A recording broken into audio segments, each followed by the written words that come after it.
Some people believe privacy is not important because they feel they have nothing to hide. But consider this.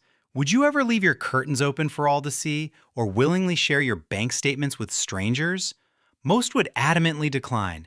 Thankfully, numerous laws exist to protect your privacy. But how does this translate to your daily endeavors? How do you ensure the safety of personal data? And more importantly, what measures do you have in place to navigate the aftermath should a data breach occur?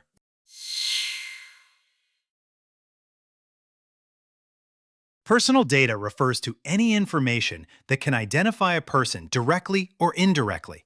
This encompasses a broad spectrum, ranging from obvious identifiers like names and contact details to more subtle data points such as IP addresses or browsing history. Essentially, if the data relates to an identifiable individual, it's considered personal data.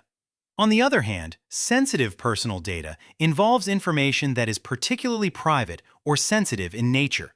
Handling such data is permissible only under certain conditions, one of which is obtaining explicit consent from the individual concerned, known as the data subject. Sensitive personal data could include details about one's health, racial or ethnic origin, political opinions, religious beliefs, sexual orientation, genetic or biometric data, and more.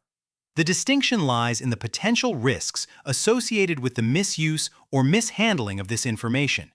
Sensitive personal data requires extra protection due to its potential for harm if disclosed or misused.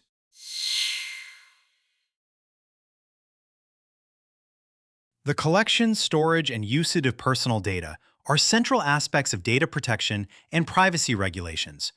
Organizations must ensure they collect only the necessary data for specified purposes, obtain consent where required, and handle the data securely throughout their life cycle.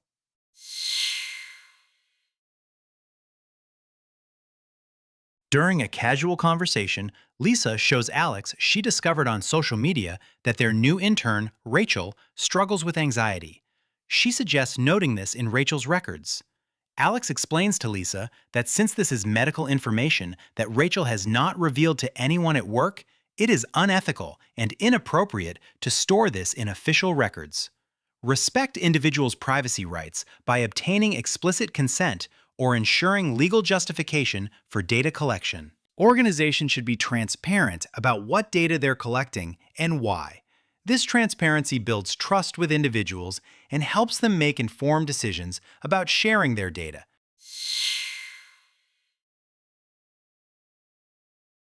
As the end of the year approaches, Emily, a marketing manager, hesitates before clicking the delete button on her extensive database of customer information. I might need it later, she rationalizes, reluctant to part with the data. However, she recalls her organization's data retention policy, which emphasizes the importance of storing personal data only when necessary and disposing of it responsibly. Haphazardly hoarding personal data without a legitimate purpose is a privacy breach waiting to happen. Store data securely and responsibly, adhering to retention periods. If there's no valid reason to retain it, promptly delete the information. Organizations must implement appropriate security measures to safeguard personal data from unauthorized access, disclosure, alteration, or destruction.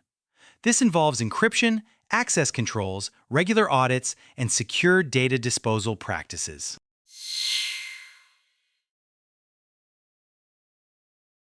In the midst of a busy workday, John receives a text message from his colleague Lisa requesting a phone number she needs for an upcoming project. Without a second thought, John replies, "Sure, I'll send it over." However, as he reaches for his phone to type out the message, John pauses, remembering the organization's strict policies on data security. He realizes that sharing personal data, even something as seemingly harmless as a phone number, through unapproved channels could pose a risk to confidentiality. With a quick mental note to use the organization's approved platforms for data exchange, John ensures that he complies with data protection protocols while fulfilling Lisa's request. Sharing personal data through unauthorized channels risks compromising confidentiality.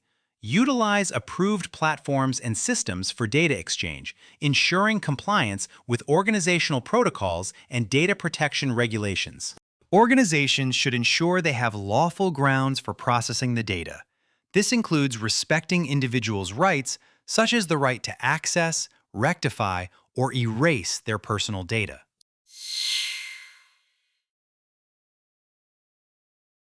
In the unfortunate event of a data breach, swift and decisive action is crucial to minimize harm and comply with legal obligations. Step 1. End the breach quickly. The primary objective is to stop the breach as soon as possible. This may involve isolating affected systems, revoking access credentials, or shutting down compromised services to prevent further unauthorized access. Step 2. Notify the privacy officer and relevant parties. Immediately inform the privacy officer about the breach. Depending on the severity and scope of the breach, other parties, such as regulatory authorities or affected individuals, may also need to be notified.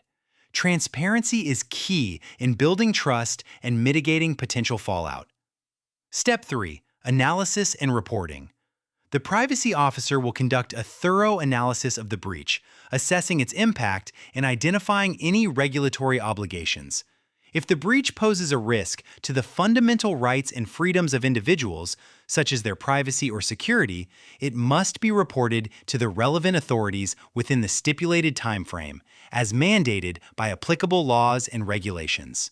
If there is uncertainty about whether an incident qualifies as a data breach, it's crucial to seek guidance from the responsible person or department promptly. Timely action and clear communication are essential in effectively managing and mitigating the consequences of a data breach.